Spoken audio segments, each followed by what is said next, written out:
France, country of revolution, freedom, wine, and pure sexiness. Although now they're banning criticising medications that are recommended by the state, imposing potential prison sentences and €45,000 fines. Ah, liberté, fraternité, and just shut your bloody mouth.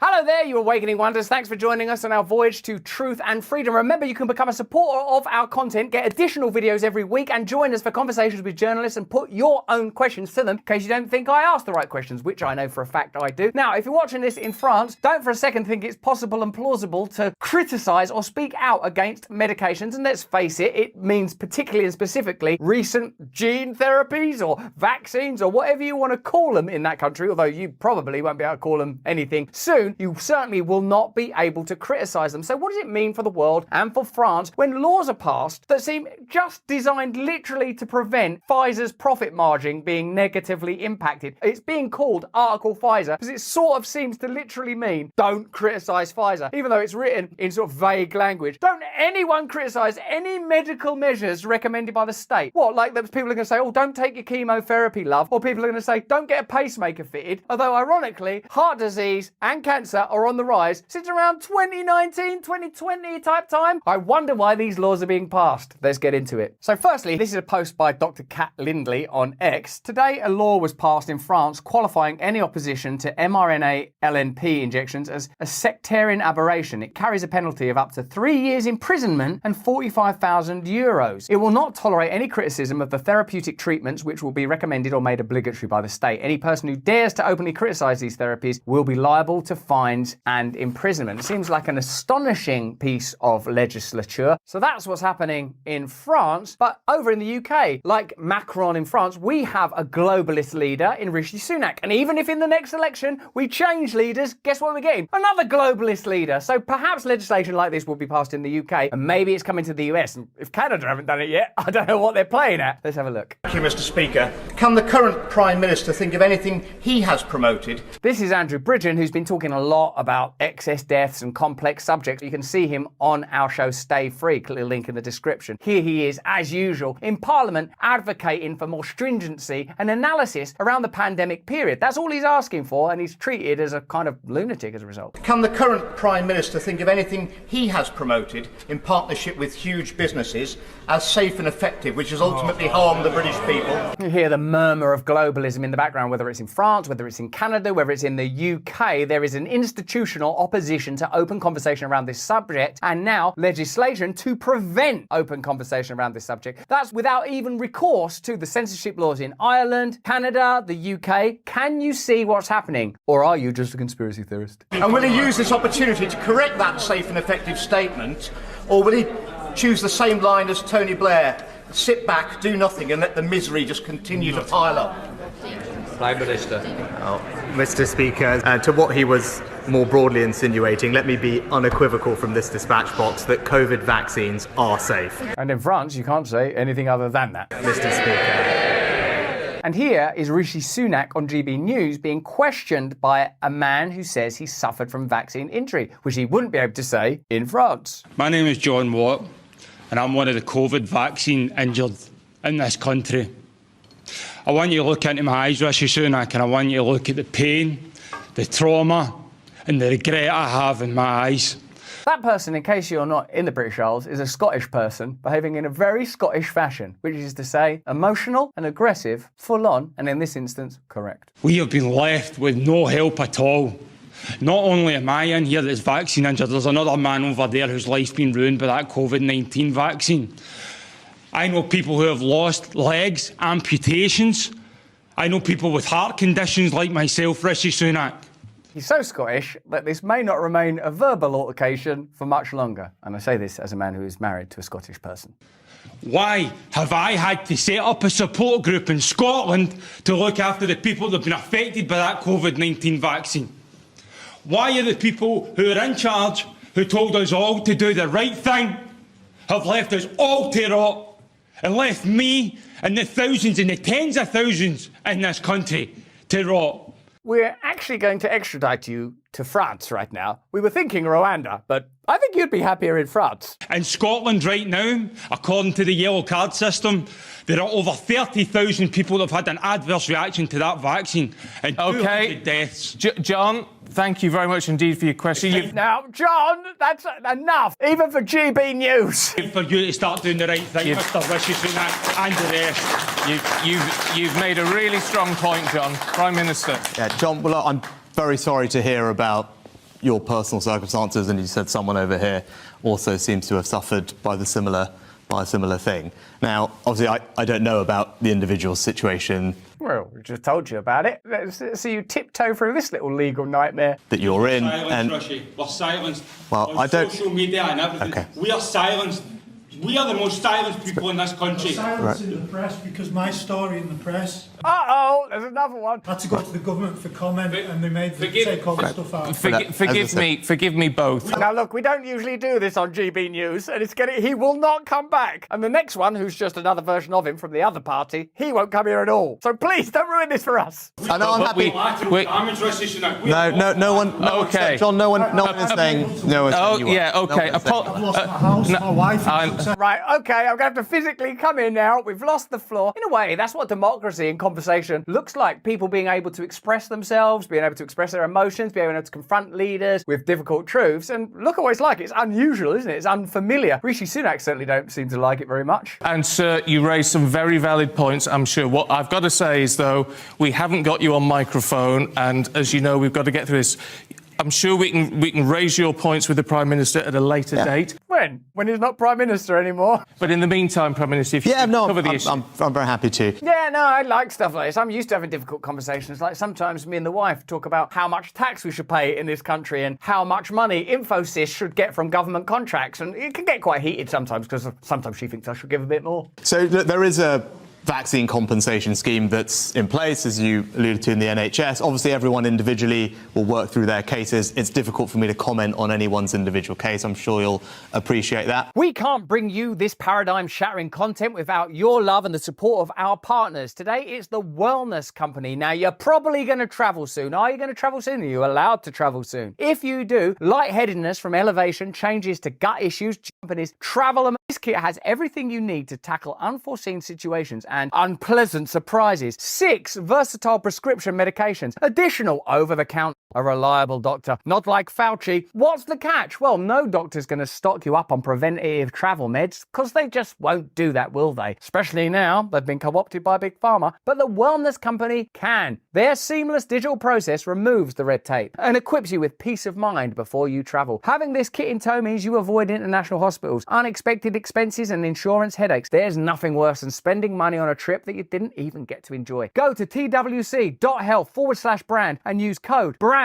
at checkout to save 10%, and so they know that you came via us. Travel smart, travel prepared with the Wellness Company's Travel Emergency Kit. These kits, I'm sorry to tell you, are only available in the USA, but I'm glad to tell you it. If you are in the USA, use our code, get that discount, let them know we sent you. Let's get back to the video. I'm very happy to go and look at the cases, and I'm sure you'll get them to the team here. Well, there's 30,000 of them, so you better crack on. I mean, I'm very saddened and shocked to hear that you've been silenced by anybody. That is surprising to me. God, I'm saddened to hear that you've been silenced. It's almost as if we've been using proxy organisations like Logically AI to shut down any dissenting voices, that anyone that's critical of vaccines. Like we spent loads of money cleansing social media of criticism. I don't know how the hell this keeps happening. Why are all these people getting silenced? It's almost as if we're funding it from your tax money and then pretending to apologise to you on the television. That's government. So please do get your details to Stephen and the team, and I will happily take that away. Get to Stephen and the team and we'll deal with that sort of never. Of course, you should be able to speak about your experience,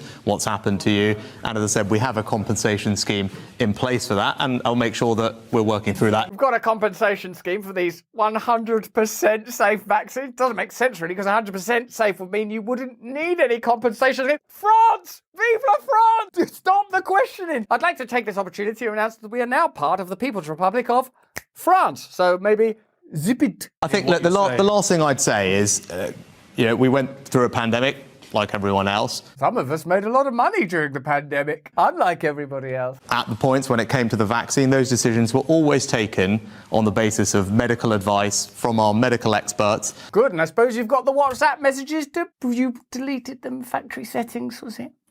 To tell us as politicians, who are obviously not doctors. Oh, and yet many doctors say that these decisions were made by politicians. It's extraordinary. You should do more of these forums. You're good at them. About how best to roll out the vaccine, what was in the public health interest, the priority order, how that should be done, who should be eligible. And we got it basically wrong in every single one of those categories. That was something that the doctors recommended on. A lot of doctors were silenced and lobbied into silence and sometimes even struck off. And that's something that we followed. Now, obviously, if there are individual circumstances which haven't worked out. The phrase haven't worked out covers a multitude of sins there. In particular, people, he talked about amputation stuff. Sorry, that hasn't worked out. It hasn't worked out. I got one less leg than when I fucking came here, you fucking band shot. That haven't worked out. That's deaths, blood clots, waste of money, corruption. Yeah, that really hasn't worked out. How much money you got in that compensation scheme of yours? You're going to need it. And that's why we have the compensation scheme in place, and I'll make sure that we follow up on your cases. If it's not worked out, we've got a compensation scheme again for a 100% safe vaccine, which in itself doesn't really make sense. But what does make sense these days? OK, Prime Minister, thank you. Gents, both of you, do give us your details. We will get that to the Prime Minister, and as he said, he will, I'm sure, look at that for you. In the meantime, let's move on to another question, sir. OK, so having watched that, would you say there is room for some conversation or no conversation? Because in France, you are getting no conversation. And given that this is a globalist issue, no conversation is a problem that could be coming to a country that you live in too. So here's Brett Weinstein on the topic of France's new legislation. France has now criminalised objections to the mRNA platform, exposing those targeted to ruinous fines and imprisonment. It's obvious lunacy, and that it's happening in a Western nation should alarm us all. This madness must be defeated in France, at the WHO, everywhere it arises. So what exactly is going on in France? And given there's an obvious requirement for conversation around vaccines, excess deaths, vaccine injuries, social policies during the pandemic, why are laws being passed that would prevent anybody from criticising a government-mandated or suggested measure? In an unprecedented move that has sparked widespread debate across France and beyond, the French Parliament has recently passed a law that introduces severe penalties for those opposing mRNA, LNP injections or other treatments recommended by the state based on current medical knowledge. They have to say current medical knowledge. That's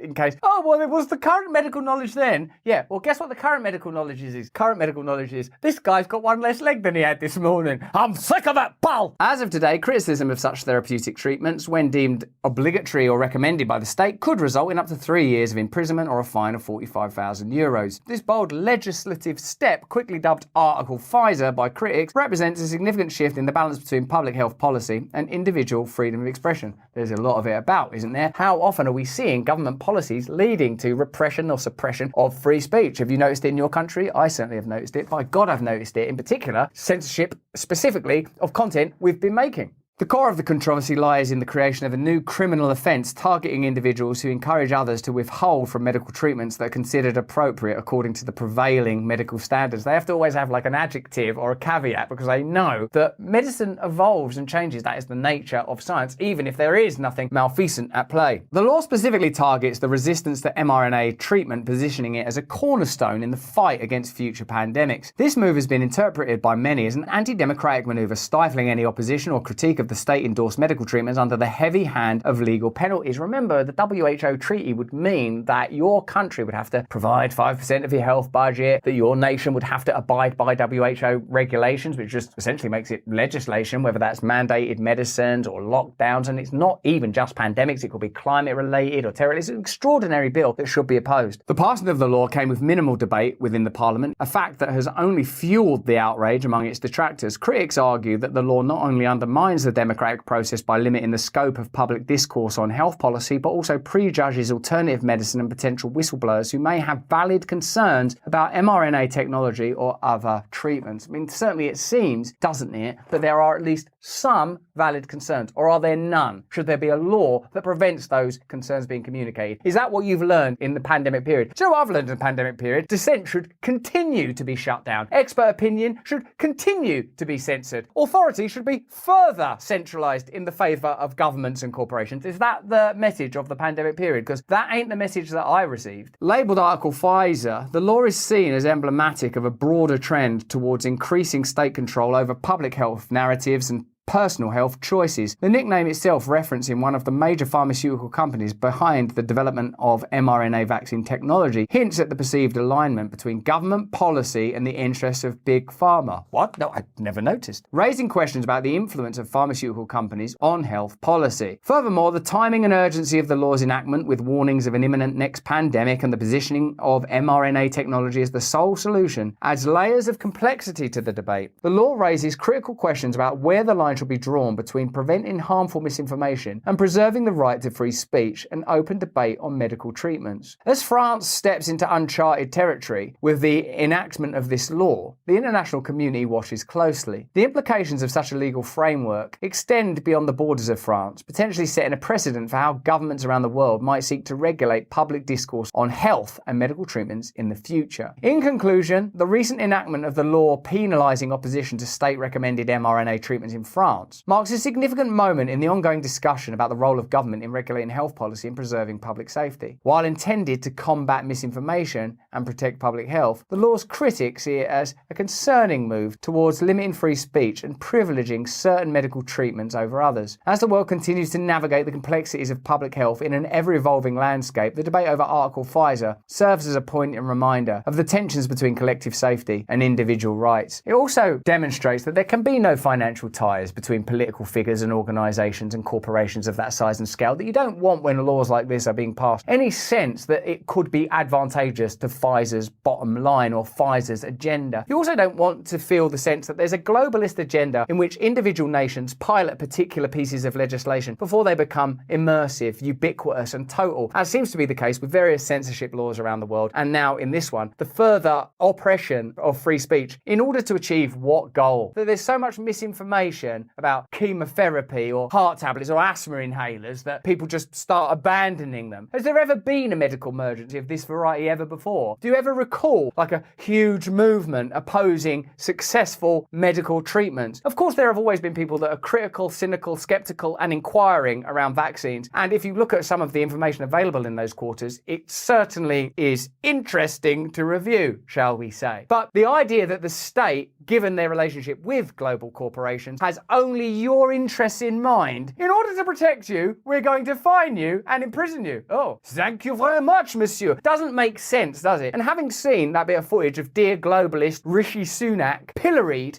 by members of the British public, how do you imagine the globalists regard open conversation about these subjects? If there are indeed 30,000 adverse events to discuss in the UK, is an open conversation what the establishment wants, or do they want total control of the narrative? Why don't you look at the last couple of years and decide for yourself, what do groups that censor online social media discourse really care about, and to whose benefit is that being directed? The censorship of important and significant voices like Jay Bhattacharya, what is that about? Protecting you, or is it about controlling a narrative? What we've learned, in particular in the ongoing discourse between Senator Rand Paul and Anthony Fauci about measures and suggestions and steps that were taken in the early pandemic period that might have been avoided and that were potentially not legitimate and certainly not successful. Do you feel that what should happen now is a raft of laws should be passed around the world to make it illegal for people to question and criticise? Or do you think that we should be heading in almost exactly the opposite direction? Certainly there's a need for a discussion, even as the possibility for discussion is being foreclosed. But that's just what I think. Why don't you let me know what you think in the comments and chat? Remember, you can support our content where we make additional videos that are a bit more near the knuckle because they're just for you, as well as interviews with journalists where you can pose your questions to them. Also, you'll be supporting a movement that faces incredible opposition from establishment powers. And I know that's what we ultimately need. More important than any of that, though, is if you can, please stay free. Hey, thanks for watching. If you want to see more uncensored content where free speech can flourish, join our live stream. Click